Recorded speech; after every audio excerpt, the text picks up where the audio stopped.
Start. Hello नमस्कार मेरे दोस्तों, आप सभी का चाणक्य नीति क्लासेस में दिल से स्वागत है।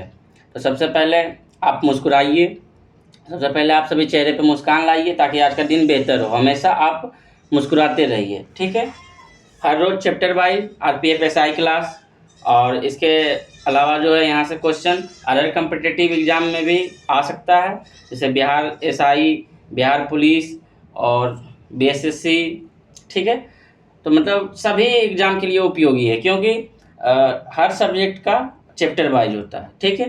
तो इससे पहले जो हम प्राचीन भारत, मध्यकालीन भारत और आधुनिक भारत के जितने भी टॉपिक थे सभी करा दिए। और जैसा कि कमेंट में आया कि सर ज्योग्राफी स्टार्ट कीजिए, तो हम ज्योग्राफी स्टार्ट कर रहे हैं, ठीक है। तो आइए आज की सकारात्मक सोच को अपनाते हैं जो हमें ऊर्जावान बनाएगी। देखिएगा आज की सकारात्मक सोच, संघर्ष प्रकृति का आमंत्रण है। संघर्ष प्रकृति का आमंत्रण है, जो स्वीकार करता है वही आगे बढ़ता है, ठीक है। तो संघर्ष जो है एक गॉड गिफ्ट है, जिसे हम स्वीकार करने के बाद ही आगे बढ़ते हैं, ठीक है। और जो संघर्ष को स्वीकार नहीं करता वो जो है वहीं का वहीं रह जाता है। इसलिए जो है संघर्ष एक इम्पोर्टेंट लाइफ में इसे अपनाना है संघर्ष को, और इसे जो अपना लिया वो सफलता प्राप्त कर लिया, ठीक है। आप लोग ज़्यादा से ज़्यादा मेहनत कीजिए, ज़्यादा से ज़्यादा पढ़ाई कीजिए, तभी सफलता मिलेगी, ठीक है। तो आइए क्लास आगाज करने से पहले जय श्री राधे का नाम लेते हैं और आगाज करते हैं। भारत भूगोल, ठीक है। विश्व भूगोल बाद में पढ़ेंगे, पहले भारत के संदर्भ में पढ़ लेंगे, क्योंकि क्वेश्चन यहाँ से ज़्यादा आता है, ठीक है। इसलिए भारत भूगोल का आज का टॉपिक है भारत एक परिचय, ठीक है। भारत एक परिचय, ठीक है। क्वेश्चन नंबर 1 देखिएगा। भारत की सबसे बड़ी सुरंग जवाहर सुरंग किस राज्य में अवस्थित है? तो option A Himachal Pradesh, option B Rajasthan, option C Paschim Bengal और ऑप्शन डी जम्मू कश्मीर। तो जम्मू कश्मीर में जवाहर सुरंग अवस्थित है, लेकिन अब ये भारत की सबसे बड़ी सुरंग नहीं रहा, ठीक है। अब भारत की सबसे बड़ी सुरंग सेला सुरंग हो गया है, जो कि अरुणाचल प्रदेश में है। उस टाइम के अनुसार यह क्वेश्चन सही होगा, ऑप्शन डी जम्मू कश्मीर। अभी भी यह क्वेश्चन सही होगा। जवाहर सुरंग जो है किस राज्य में है? तो जम्मू कश्मीर में है, ठीक है। लेकिन भारत की सबसे बड़ी सुरंग बोल देगा तो सेला सुरंग अरुणाचल प्रदेश हो जाएगा। 3000 फीट की ऊंचाई पर यह सुरंग बनाया गया है। तो भारत की सबसे बड़ी सुरंग तो सेला सुरंग, जो कि अरुणाचल प्रदेश में है, ठीक है। और भारत की सबसे बड़ी सुरंग सेला सुरंग, लेकिन जवाहर सुरंग किस राज्य में है? तो जम्मू कश्मीर में, ठीक है। क्वेश्चन नंबर 2 देखिएगा। भारत में मानव निर्मित सुरंग है, कौन है इसमें? देखिएगा, नर्मदा से ताप्ती, ब्यास से सतलज, या बेतवा से गोदावरी, या गोदावरी से कृष्णा। तो भारत में मानव निर्मित सुरंग है नर्मदा से ताप्ती, ठीक है, ऑप्शन ए। क्वेश्चन नंबर 3 देखिएगा। भारत की सबसे अधिक ऊंचाई पर स्थित सड़क है, कौन सा है? तो खारदुगला के पास लेह मनाली, ठीक है। भारत की सबसे ऊंचाई पर स्थित सड़क कौन सा है? तो खारदुगला के पास जो है लेह मनाली में, ठीक है। खारदुगला के पास लेह मनाली में जो है भारत की सबसे अधिक ऊंचाई पर स्थित सड़क है, ठीक है। क्वेश्चन को ध्यान से पढ़िएगा और ध्यान से समझिएगा, ठीक है। क्वेश्चन नंबर 4 देखिएगा। किस राज्य में सड़कों की लंबाई सबसे अधिक है? तो आप लोग सभी लोग जानते हैं महाराष्ट्र, ऑप्शन डी होगा। महाराष्ट्र में जो है महाराष्ट्र सड़कों की लंबाई सभी राज्यों से अधिक है महाराष्ट्र में, ठीक है, ऑप्शन डी। क्वेश्चन नंबर 5 देखिएगा। रेल के डिब्बे कहाँ बनाए जाते हैं? तो रेल के डिब्बे कहाँ बनाए जाते हैं? कपूरथला तथा पेराम्बूर में, ठीक है। कपूरथला तथा पेराम्बूर, कपूरथला पंजाब में पड़ता है, ठीक है। तो रेल के डिब्बे कहाँ बनाए जाते हैं? कपूरथला तथा Perambur, option B. Question number 6 देखिएगा। तमिलनाडु में पर्वत रेल संबंध ऊटी को किससे जोड़ता है? तो तमिलनाडु में जो पर्वत रेल संबंध ऊटी को किससे जोड़ता है? तो कोयम्बटूर से जोड़ता है, ठीक है। कोयम्बटूर को जो है ऊटी से जोड़ता है। पर्वत रेल संबंध ऊटी को किससे जोड़ता है? ऑप्शन है कोयम्बटूर। क्वेश्चन नंबर 7 देखिएगा। कोंकण रेलवे कॉरपोरेशन का मुख्यालय कहाँ स्थित है? तो कोंकण रेलवे कॉरपोरेशन का मुख्यालय कहाँ स्थित है? तो नवी मुंबई, ठीक है। कोंकण रेलवे कॉरपोरेशन का मुख्यालय कहाँ स्थित है? ऑप्शन सी नवी मुंबई, ठीक है। क्वेश्चन नंबर 8 देखिएगा।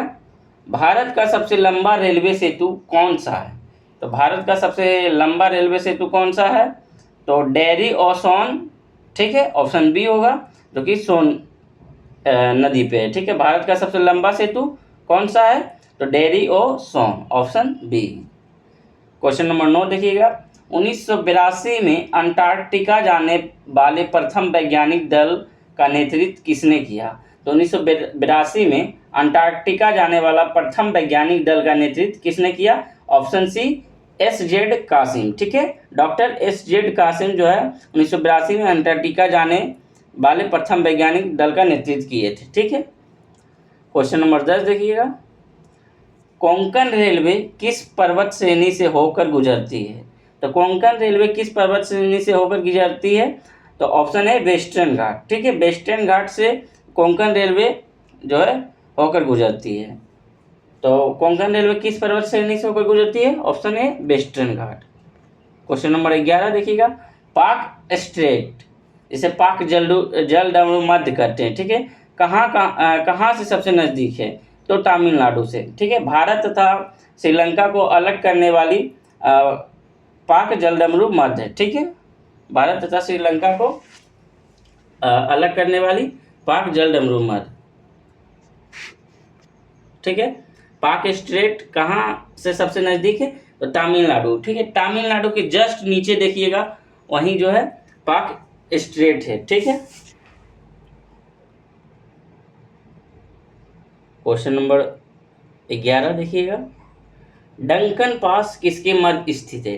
तो आप लोग सभी लोग जानते हैं डंकन पास किसके मध्य स्थित है? तो दक्षिणी और छोटा अंडमान के बीच, ठीक है। अब भारत भूगोल जो है मैप से पढ़िएगा, मैप से पढ़ने के बाद जो है आपको समझ में आएगा। क्वेश्चन पूछा जाने के बाद जो है आप मैप को जो है एक बार देखिएगा पूरा जो है अध्यात्म रूप से, तभी जो है आपको पता चलेगा, ठीक है। डंकन पास किसके मध्य स्थित है? तो दक्षिण और छोटा अंडमान के बीच। क्वेश्चन नंबर 13 देखिएगा, अंडमान और निकोबार द्वीप समूह एक दूसरे से किससे पृथक हुए हैं? तो अंडमान और निकोबार द्वीप समूह जो है 10 डिग्री चैनल, आप लोगों को पता होगा, अब ये इंपॉर्टेंट क्वेश्चन है। 10 डिग्री चैनल जो है अंडमान और निकोबार द्वीप समूह एक दूसरे से पृथक हुए हैं, यानी अलग हुए हैं, ठीक है।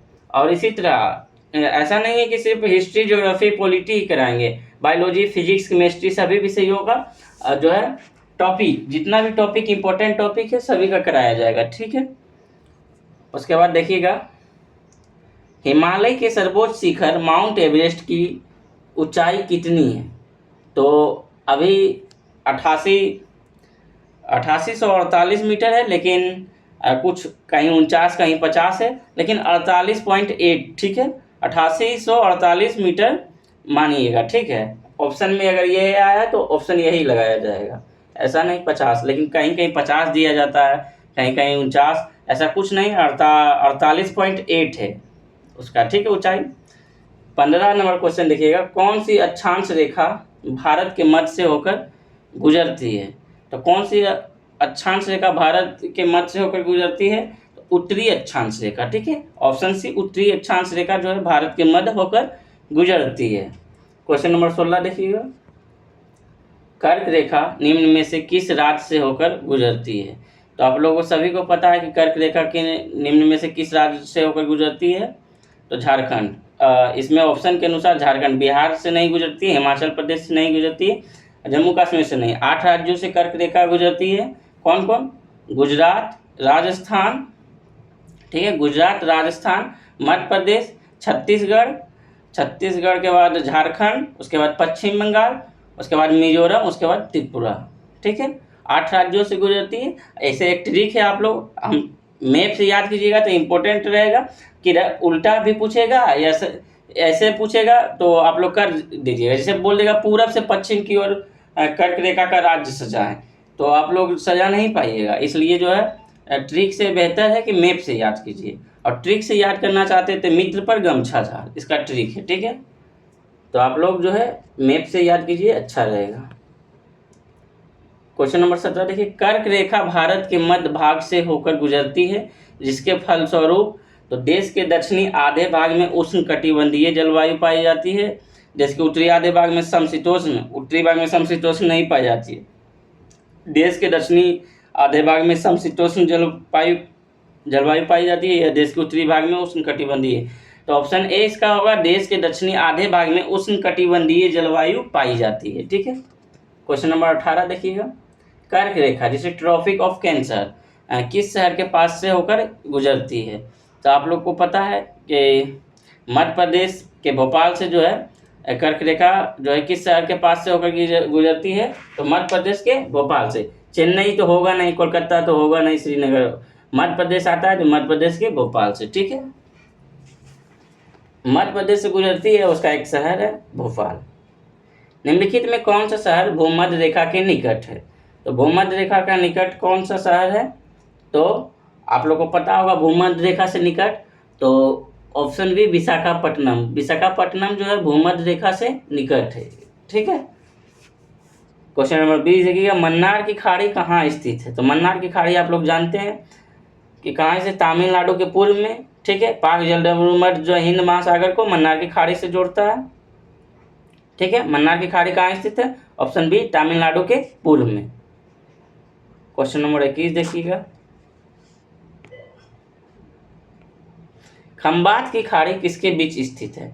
तो किसके बीच खंबात की खाड़ी आप लोग सभी लोग जानते हैं, तो भावनगर और सूरज के बीच। ठीक है, खंबात की खाड़ी किसके बीच स्थित है? भावनगर और सूरज के बीच, सूरज दे दिया है। उसके बाद देखिएगा क्वेश्चन नंबर 22, भारत का मानक समय स्टैंडर्ड टाइम जिसे कहते हैं, ये कितने देशांतर को स्थानीय सीमा, कितने देशांतर स्थानीय सीमा है? तो 82.5 डिग्री पूर्व देशांतर, आप लोग सभी जानते हैं, और यह इंपॉर्टेंट भी है। भारत का मानक समय जो है कितने देशांतर का स्थानीय समय है? तो 82.5 डिग्री पूर्व देशांतर। क्वेश्चन नंबर 23 देखिएगा, भारतीय मानक समय के संदर्भ में निम्नलिखित में से कौन सा हांगकांग का सही मानक समय प्रदर्शित करेगा? तो भारतीय मानक समय से जो है 2.5 घंटा प्लस जो है हांगकांग का मानक समय सही प्रदर्शित करेगा। ठीक है, क्वेश्चन नंबर 24 देखिएगा, भारत की मानक समय रेखा किस शहर से गुजरती है? तो यह इंपॉर्टेंट है, इलाहाबाद से। ठीक है, भारत की मानक समय रेखा किस शहर से गुजरती है? इलाहाबाद से। यदि अरुणाचल प्रदेश में 6 बजे सूर्योदय होता है तो सौराष्ट्र में सूर्योदय का संभावित समय क्या होगा? तो सूर्यास्त का समय जो है सौराष्ट्र में सूर्योदय का संभावित समय क्या होगा? तो अरुणाचल प्रदेश पूर्व में पड़ता है, इसलिए थोड़ा पहले होता है, तो यहाँ पर 8 बजे प्रातः हो जाएगा। ठीक है, वहाँ 6 बजे सूर्योदय होता है, तो सौराष्ट्र में जो है 8 बजे प्रातः होगा। ठीक है, क्योंकि वह पूर्व में पड़ता है और यह पश्चिम में पड़ता है, इसलिए थोड़ा सा समय का अंतराल रहेगा। क्वेश्चन नंबर 26 देखिएगा, कोडाई कनाल किस पर्वत श्रृंखला पर स्थित है? तो पालिनी। ठीक है, पालिनी पे जो है कोडाई कनाल किस पर्वत श्रृंखला पर स्थित है? Option A Palani. Question number 27 देखिएगा, भारत और श्रीलंका के बीच कौन सा द्वीप है? भारत और श्रीलंका के बीच कौन सा द्वीप है? तो रामेश्वरम द्वीप है। ठीक है, आप लोग सभी जानते हैं भारत और श्रीलंका के बीच कौन सा द्वीप है? ऑप्शन बी रामेश्वरम द्वीप। सियाचिन क्या है? सियाचिन है भारत और पाकिस्तान के बीच हिमनद सीमांत क्षेत्र। हाँ, भारत और पाकिस्तान के बीच हिमनद सीमांत क्षेत्र है। भारत और पाकिस्तान के बीच मरुस्थलीय सीमांत क्षेत्र, ये नहीं, मरुस्थलीय सीमांत क्षेत्र नहीं है। चीन और भारत के बीच सीमांत क्षेत्र, चीन और भारत के सीमांत क्षेत्र नहीं है। भारत और पाकिस्तान के बीच हिमनदीय सीमांत क्षेत्र है। भारत म्यांमार के बीच सीमांत क्षेत्र, ये भी नहीं होगा, तो ऑप्शन ए। ठीक है, ऑप्शन के अनुसार आप लोग छाट लीजिएगा। ठीक है, ऐसा नहीं कि क्वेश्चन नहीं। अब बताइए म्यांमार से क्या मतलब है, और ये जो है मरुस्थलीय कैसे होगा? ठीक है, 29 भारत का सबसे बड़ा ग्लेशियर कौन सा है? तो सियाचिन ग्लेशियर। सभी लोग जानते हैं भारत का सबसे बड़ा ग्लेशियर कौन है? तो सियाचिन ग्लेशियर। क्वेश्चन नंबर 30, निम्नलिखित में कौन से देश की सबसे लंबी अंतर्राष्ट्रीय सीमा रेखा भारत से जुड़ी है? तो बांग्लादेश से। ठीक है, उसके बाद चीन का, उसके बाद जो है पाकिस्तान का। ठीक है, सबसे कम जो है अफगानिस्तान से जुड़ी है। निम्नलिखित में कौन सा देश की सबसे लंबी अंतर्राष्ट्रीय सीमा रेखा भारत से जुड़ी है? तो बांग्लादेश से। ठीक है,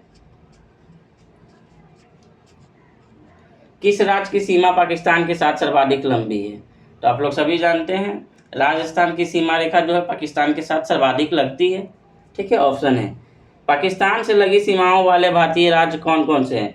तो ठीक है, गुजरात होगा, गुजरात भी होगा, उसके बाद गुजरात, राजस्थान के बाद जम्मू कश्मीर, पंजाब, उसके बाद जम्मू कश्मीर। ठीक है, पहले गुजरात, राजस्थान, उसके बाद पंजाब, उसके बाद जम्मू कश्मीर। तो 4 राज्यों से। गुजरात, हिमाचल प्रदेश से नहीं होगा वो।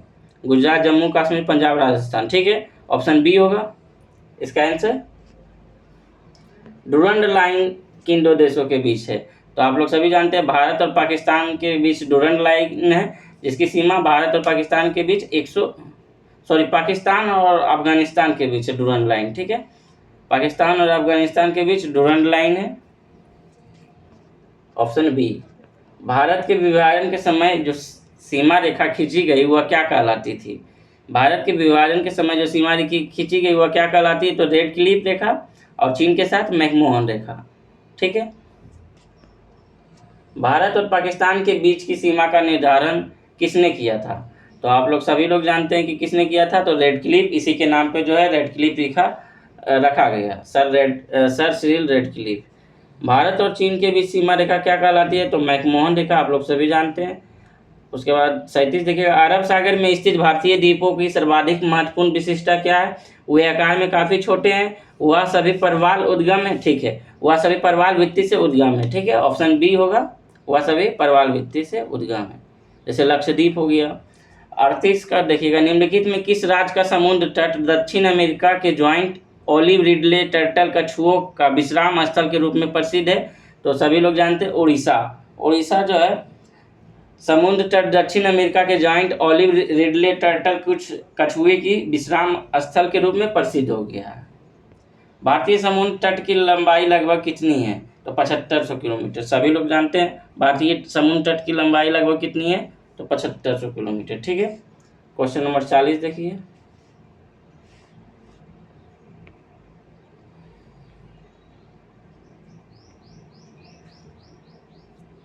भारत का पूर्वी समुद्री तट किस नाम से जाना जाता है?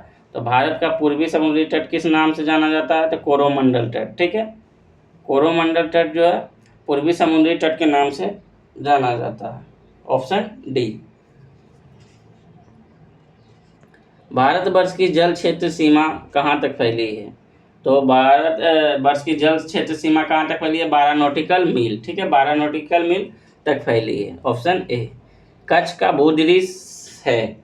तो ऑप्शन ए, निम्न स्थल समतल तथा बालुकमकाय मैदान। ठीक है, कच्छ का जो भूदृश्य क्या है? तो निम्न समतल, समतल वहाँ निम्न है, और बालुकमय मैदान। ठीक है, मतलब मरुस्थलीय मैदान। और ये जो है ये सभी क्वेश्चन जो है सभी, अगर आप सेट लगाते होंगे, कोई भी सेट उठाकर मारिएगा तो यहाँ से जो है 5-10 क्वेश्चन आ जाता है। ठीक है, आप लोग यहाँ ही मतलब कोई भी सेट में देखिएगा यहाँ से 4-5 क्वेश्चन रहता है। ठीक है, उसके बाद 43 नंबर क्वेश्चन देखिएगा, पूर्वी और पश्चिमी घाट कहाँ मिलते हैं? पूर्वी और पश्चिमी घाट तो नीलगिरी पहाड़ी पे मिलते हैं। ठीक है, और यह सब जो है ऐसा नहीं समझिएगा कि सभी इजी क्वेश्चन है। इजी क्वेश्चन मार्केट में घूमता है, कब इसका भाव बढ़ जाता है किसी को पता नहीं। ठीक है, ऐसा सब समझते हैं कि बहुत हार्ड सेट लगाने से ही हमारा रिजल्ट होगा, ऐसा कुछ नहीं है। आप इजी सेट भी लगा रहे हैं, मतलब सभी जो चलने फिरने वाला क्वेश्चन है, ये जितना भी क्वेश्चन है मार्केट में चलने फिरने वाला क्वेश्चन है, और चलते फिरते इसका भाव बढ़ जाता है। इसलिए आप लोग ऐसा नहीं समझिएगा कि बहुत इजी क्वेश्चन है, ये सब नहीं आएगा, ये सब तो सभी को याद रहता है। तो इजी क्वेश्चन भी एग्जाम में पूछा जाता है। क्वेश्चन नंबर 44 देखिएगा, गारो खासी पहाड़ी किस पर्वत श्रेणी का भाग है? तो आप लोग सभी लोग जानते हैं किस गारो खासी पहाड़ी किस पर्वत श्रेणी का भाग है? तो पूर्वी घाट का। ठीक है, ऑप्शन डी पूर्वी घाट। मड आइलैंड का निकटतम शहर कौन सा है? तो मुंबई। मड आइलैंड का निकटतम शहर कौन सा है? मुंबई। क्वेश्चन नंबर 46 देखिएगा, पोर्ट ब्लेयर अवस्थित है कहाँ? पोर्ट ब्लेयर कहाँ अवस्थित है? तो दक्षिणी अंडमान में। ये सब लग रहा होगा इजी, वहाँ पे कंफ्यूज हो जाएगा कि उत्तरी अंडमान लगाए या दक्षिणी अंडमान लगाए या मध्य अंडमान लगाए या छोटा अंडमान। Easy to moderate. ठीक है, इसी क्वेश्चन को बोलते हैं इजी टू मॉडरेट। से बोलता है पोर्ट ब्लेयर कहाँ स्थित है? तो अंडमान निकोबार, लेकिन इसमें दे दिया उत्तरी अंडमान, दक्षिणी अंडमान, मध्य अंडमान, छोटा अंडमान। तो दक्षिणी अंडमान में पोर्ट ब्लेयर स्थित है, इसलिए आप लोग ध्यान से पढ़िए। ठीक है, कहाँ स्थित है? तो दक्षिणी अंडमान। क्वेश्चन नंबर 47 देखिएगा, निम्नलिखित में से कौन सी जगह अंडमान एवं निकोबार के सबसे निकट है? तो कौन सी जगह अंडमान एवं निकोबार के सबसे निकट है? तो ऑप्शन सी म्यांमार। ठीक है, कौन सी जगह अंडमान निकोबार के सबसे निकट है, मतलब ऑप्शन के अनुसार लगाना है, तो म्यांमार होगा अंडमान निकोबार से सबसे निकटतम। ठीक है, ऐसा नहीं कि चेन्नई, अंडमान निकोबार से सबसे निकटतम जो है म्यांमार होगा। निम्न में कौन सी जगह सबसे पूर्व में है? तो सबसे पूर्व में कौन सी जगह है?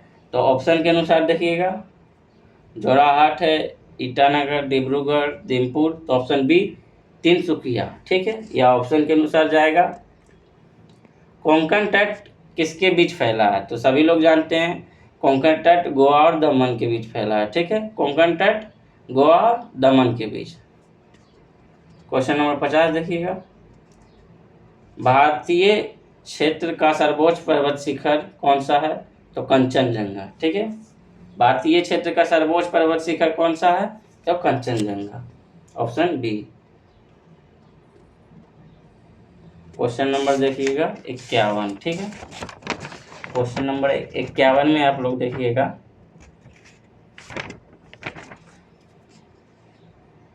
कुल्लू